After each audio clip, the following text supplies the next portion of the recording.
the texture of your hair? Who taught you to hate the color of your skin to such extent that you bleach to get like the white man? Who taught you to hate the shape of your nose and the shape of your lips? Who taught you to hate yourself from the top of your head to the soles of your feet? Who taught you to hate your own kind? Who taught you to hate the race that you belong to? Welcome again to Street Talk. My name is Samad Shakaraki. And on Street Talk, we deal with political, social, and economics here in Michigan, the U.S., and abroad. Now joining me tonight, Dennis Burnside. Patrick Maynard. Okay, man, we got a lot to talk about, and let's just try to get some of it out here.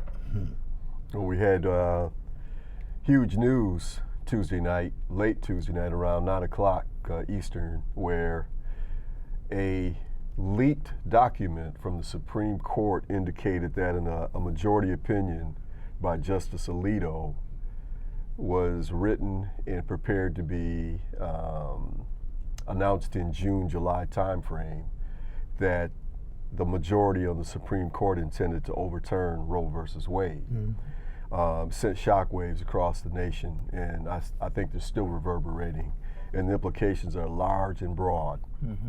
We need to look at things not only the loss for women of the right to choose and have agency over their own bodies, but implications along the line where you see the 14th Amendment guaranteed right for privacy installed, where I've heard arguments for people on the right that there is no guarantee to abortion in the Constitution. Well, of course not, but there's no guarantee in the Constitution for you to be able to marry who you choose, or for you to use birth control as you choose, or any other personal freedom that you may take for granted. These are all implied. You can't enumerate everything that could possibly be considered a free choice among an individual in a document like the Constitution, which is a page long. Again, it's an implied constitutional right. And I think the danger is, you know, if you guys remember back during the Iraq War, all we heard about from the right wing was how somehow, some way, Osama bin Laden was going to install Sharia law into the United States. Well, we've got the real Sharia law coming around, and that comes from the Christian right, because not only will you see their sway, their minority sway, abortion specifically is approved by 69%, nearly 70% of the U.S. population, and less than 23% are adamantly against it. But what you're going to see with this Christian Sharia law being brought onto the country is individual rights that you take for granted are going to be taken away. And don't forget, I was about to say, during the Iraq War, you saw things like freedom squares, where your First Amendment right to freely assemble and protest was abrogated. They said we can put you in this section over here, but you can't freely protest over here. Direct constitutional violation. You've seen where the Christian right has advocated for doing away with rights that, again, we take for granted over and over and over again. It has nothing to do with the Constitution. It has to do with their religious opinions and being foisted on the rest of us in society. And it's going to come to a head, and it could get ugly. Handmaid's Tale is not too far off. Right, and the thing is that with this is just a beginning. Absolutely. You know, this is just the beginning of what they're going to be looking at on down the road, you know? Now, if you start taking one thing, you could expect others will go. Oh, yeah. Because the way people walk is that you give me an inch, I'm going to go for a yard. Okay. You give me a yard, I want a mile. You know, and we're going to edge our way further and further in unless somebody puts on the brakes. You got to say, enough, stop. Look what's happening. You have so many states already have laws 21. that are just sitting there waiting. As soon as Roe v. is overturned, they automatically just kick it. 20 Trigger laws. 21 21 of trigger them laws. right now. 21 of them right now got stuff waiting. Mm-hmm. You know, waiting. And you know what's so infuriating about it? You can go back to George H.W. Bush's nominee, Clarence Uncle Thomas. Mm-hmm. He lied about his intentions with Wait a Roe v. second. Wade. Hang on, let me finish. Then you can go further up the time scale and look at Neil Gorsuch from Bush's nominee. He lied under oath about his intentions with Roe v. Wade, and then of course you have the handmaid Amy Coney Barrett lied. The alcoholic guy who got on the stage and cried and yelled and acted like a child. He lied. Kavanaugh, and of course Alito. So you know, they knew that this was their agenda, and they waited generationally to apply this standard. And now, again, we're going to see a place where our implied rights are negotiable. Oh yeah. And it depends on where you live and whether or not we agree with you. This 21%, 23% minority is wreaking havoc all over the country. Yeah. Borg, remember? Yeah. Borg. They are now saying exactly what he said back then. Yeah. So it's nothing new. No. It's just a little more addition to it. Yeah, Bork was just explicit. Bork was honest. Yeah. At least give him that. Yeah, Bork was honest, and that's the But reason why he you- wasn't confirmed. Yeah. You talk about Clarence Thomas. You're going to tell me that during Roe v. Wade, during his law school tenure, he never discussed anything. He can't recall, he has no recollection of discussing anything about Roe v. Wade at that time when this whole thing was so hot. Well, I was married and had a job, so I didn't have no discussion, no personal discussion. Even if you didn't get involved in the discussion, you must have heard it.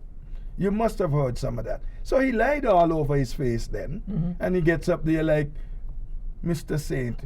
I can't imagine this priest come up, Clarence, I never seen him with anything but you think the fool gonna come out there with something to make him look bad in front of the priest? Well, you know, now I'm just hoping a lot of people see, I'm hoping millions of people see what's happening now, you know, and I'm kind of glad that that we heard about it now than June, July, or whenever, you know, because maybe some of the people who were walking around sleep and everything and didn't have their mind on it, maybe now they'll wake up and see what's happening. It's a wake-up call.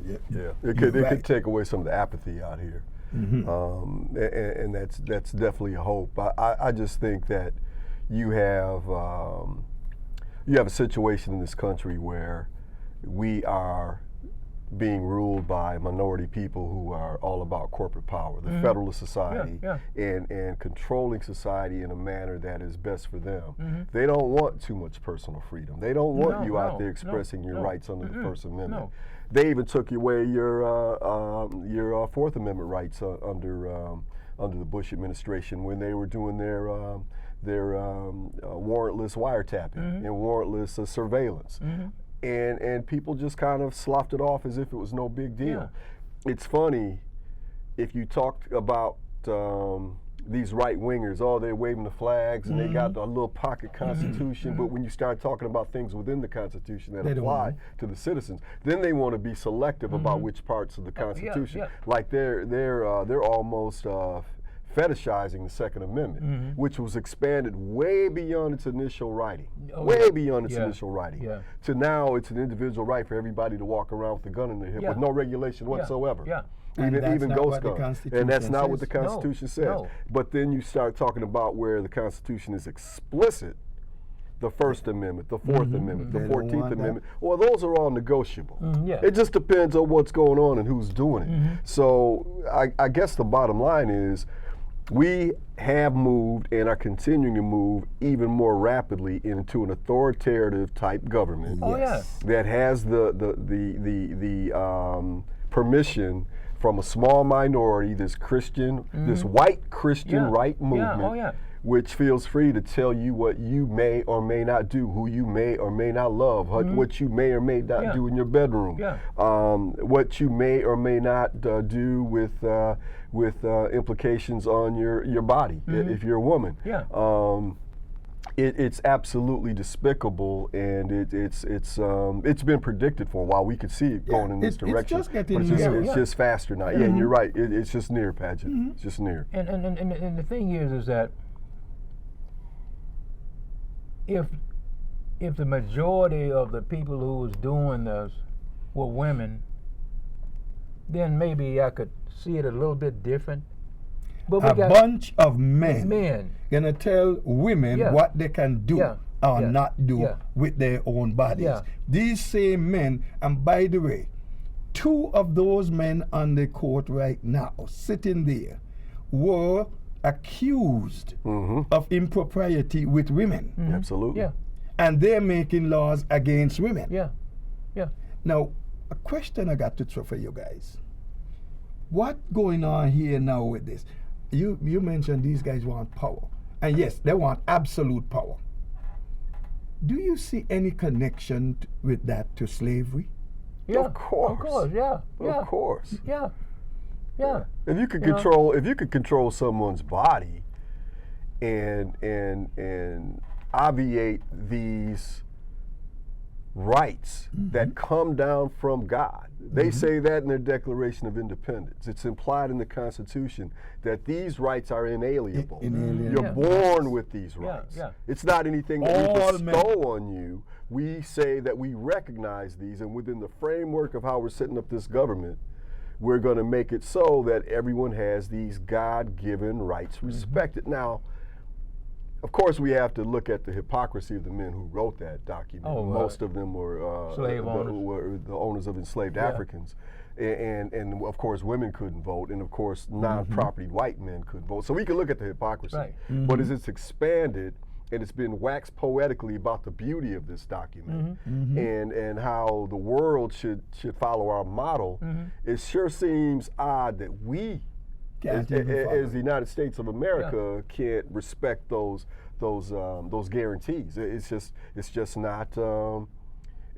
Excuse me. It just doesn't seem possible right now to respect those constitutional guarantees. As one person said, talking about the stare decisis in the court, let the decision stand. It's like, as long as it's convenient for us. Absolutely. As long as it suits our purpose, it could stand. And that is exactly what's going on here now. Not one of those people sitting on that court telling women what to do is something that hit me now. You can't even, in some of these waiting laws, not even if this child was raped by some mega or whatever you want to call it between there, I don't want to but she can't have an abortion. She has to carry the child. Then this woman got on TV saying, well, when you get pregnant, this is that, and it's a whole person, and this, and come down to you must carry it through to term. And when it's done, she stopped right there now at birth, and that is what pro-choice is about. Well, you know, wait a second. If you're telling me the anti-abortion folks are saying, as long as you bring the child to term, that's it, and it's done. What happens to this child? Who is going to support this child that rapist get you pregnant with? Well, you know what? I was watching last night. They had this woman on and had this guy on. This guy was far right and everything. And she mentioned that when the child gets here, they through with him then, you know. That's the end of it, birth. You know. Love the fetus, hate the child is the right wing's mantra. And the thing is, this is gonna come down on the women who have economic limitations, primarily the black and brown. Now, I guarantee you, and you could stamp this and get it notarized. Mm-hmm. When Lil Becky gets knocked up by the star running back Raheem, Mm-hmm. and I want you to close your eyes and tell me what you think Becky and Raheem look like. You can bet she's going to be run to the abortionist. Yeah. Mm-hmm. Oh, that baby's going to be snatched before she realizes she's pregnant. Yeah. Mm-hmm. That's not going to be a problem. No. When Judy runs out and has an affair, Mm-hmm. isn't unsure about who the real father, her husband or her lover, Mm-hmm. she'll go out and get that taken care of because she has economic means Right. and she has the mobility to have that happen. But for the people who don't, the woman who's raped, the woman who had a one-night stand, the woman who has 3 children and can barely feed them now, doesn't have any support from the father, and just can't afford another mouth to feed, what's going to happen with them? Well, Or the woman who's in some type of medical situation where carrying the child to term could put her very life in peril. Yep. There's no remedy for them, so they just don't give a damn. I think it was in Ohio. It's not about morality. I think it was in Ohio there recently.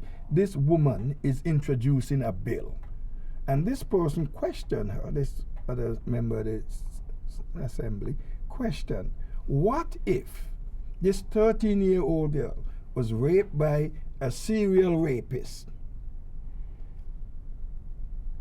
And you know the implications, you know what could happen here now, the impact on her. And this woman, she could only see, well, having an abortion would be worse than carrying the child.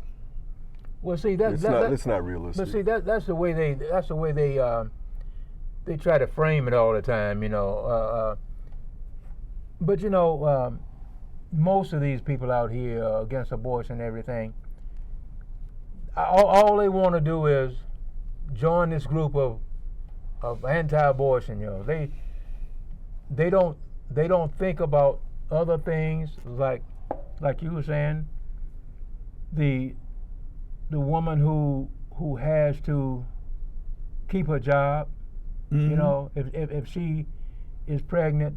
I was watching something on TV a couple of nights ago, and this lady was saying that she had a good job, but say she got pregnant and lost her job. And this other one was saying that she was moving on up the ladder, but got pregnant. You know, lost all of that. Which again, the Equal Protection Act that we have bandied about for a couple generations now would codify laws that say you can't fire a woman because she became pregnant. You can't deny her promotion because she became pregnant. We can go on down the line, but the fact of the matter is this is all about control. This is all about loss of freedom. And again, these right-wingers always talk about freedom, but I think they spell it F-R-E-E-D-U-M-B because they're not talking about the same type of freedom I am. And before we leave the Supreme Court, I think it's important for us to talk about the January 6th committee in reviewing texts that were sent into Mark Meadows, the chief of staff of Twitler, of Donald Trump. We find out that Clarence Thomas's wife, Jenny, has been conspiring with the Oath Keepers and the Boogie Boys, whatever these fools call themselves, to try to overthrow the government. Oh yeah. And we're to believe that when we had a Supreme Court vote that said that these organizations must turn over their papers and communications to the January 6th committee, and the only justice to vote against that was Clarence Uncle Tom. We're supposed to believe that's a coincidence? Yeah. This is all tied together. This man has no credibility. No. He has no credibility whatsoever. This is a man who is credibly accused by multiple women of sexual harassment. Dozens wanted to testify against him, and to his everlasting discredit, Joe Biden did not allow them to testify. And then we find out with Kavanaugh, the drunkard, that we had multiple women ready to testify against him, that he had actually raped them. So again, as you contemplate what we're talking about at home, turn on one of your favorite TV stations. I don't care if it's Hulu or HBO or whatever, and watch a couple episodes of Handmaid's Tale, because this is the direction that we're moving in, an authoritarian government that can tell you how you're going to practice your spiritual and theological beliefs, who you can fall in love with, what positions you can have sex in if that's allowable, and whether or not this child that you brought into the world will have any kind of future at all. It is an ugly authoritarian future that we're facing. You talk about Clarence and that decision. He was the only dissenter. Thomas said the case was as baffling and inexplicable. The Supreme Court should not have done anything with it. And that was before we found out that his wife, although we should have known, if you read the paper every day, we found out that his wife was directly conspiring with these guys to try to overthrow the duly, according to Republicans, the most secure election that we've had in U.S. history, and they decide because their boy lost and got blown out by 8 million votes, that's just not good enough. It must have been a stolen election, and they still campaign on that fiction that this election in 2021 was stolen. I mean 2020, I'm sorry. They out here on this lie. I mean, it's like, and the thing about it, it's millions of them out here who believe in who believing in it, you know. Unfortunately. Your data facts to be damned. I just know.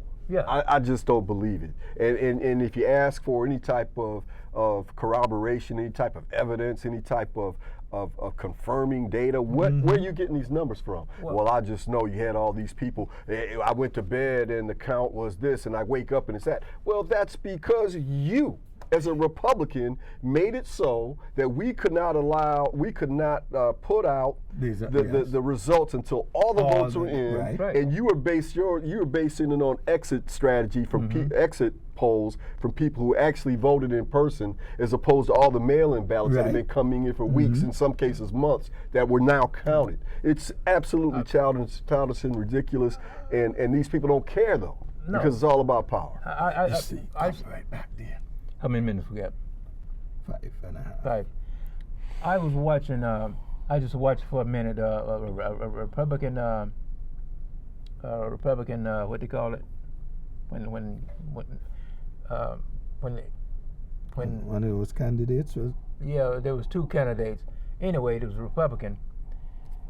One was accusing the other one that he believed that the election was fair. And it's like...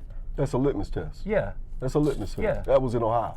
Oh, okay. And then they stood up and went face to face, and one confronted the other and said, "I've been to Iraq." In other words, I'm a killer. Yeah. Yeah, it's a litmus test. You can't say that the election was fair and just, and that Biden won fair and square. You can't say that as a Republican. No. Not survive. I mean, we've had several Republicans here in the state of Michigan decide. Meyer in Grand Rapids area, the guy I forget his name now off the top of my head from St. Joe, who said I'm just not going to run again because these QAnon weirdos, these right-wing sycophants of Trump, have made it a litmus test that I must say that the election was stolen and it wasn't fairly adjudicated, or else I'm not part of the party's future.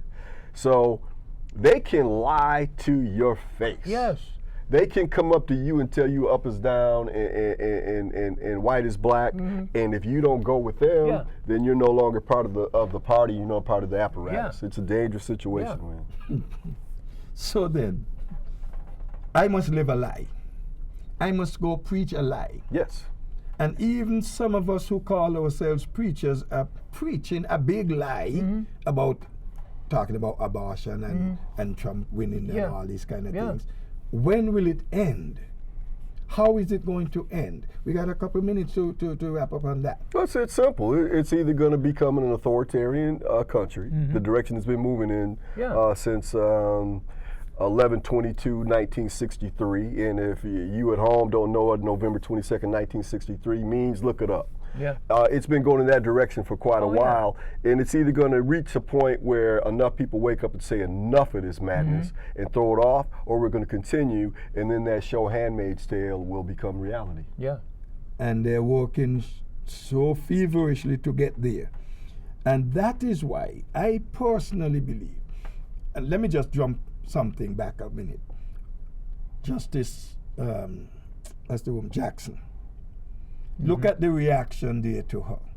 Disrespectful. You're going to ask a judge not just your belief and your legal stance on certain issues, which okay, fair, but your religion. How do you rate your religion? How do you rate your position in your religion and these kind of nonsense? Yeah. Then on you a got scale people, of 1 to 10, how religious are you? Yeah. And you got people who were moving towards trying to become president of this country. Yeah. Well, she's very qualified. This and all that, no bells and whistles you couldn't ring then for her in terms of readiness. But I can't vote for her. Yeah. Well, that tells me you are less than a Jack Binimbo. And this may not be what should be said.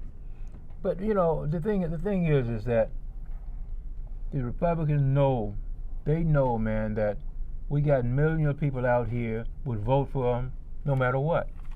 You know. Well, but the thing is, yeah, you're absolutely right. They've got a constituency that will vote for them no matter what they do because they like what they see. They would prefer to live in a theocracy where everyone must go to church on Sunday and praise Jesus. They would prefer to live in a country where women are in their place. They'd prefer to live in a country where minorities do what they're told and act in a way that they're instructed to. That's what they would like to see. The reality is that nation doesn't exist anymore. But I'll leave you with this.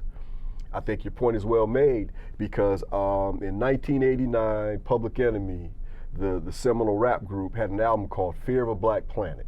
It was based on Francis Cress Welsing's book on genetic annihilation. And I think a lot of what we're looking at here, if we're going to be honest about it, is these right-wing Christians, white right-wing Christians, are looking at the demographics going down the road, and they see they're fast approaching minority status, and in a few generations they're going to be a small minority, and they're doing everything they can to fight that. They're doing everything they can fight that. And if that means that their babies have to be born as a result of a rape, have it.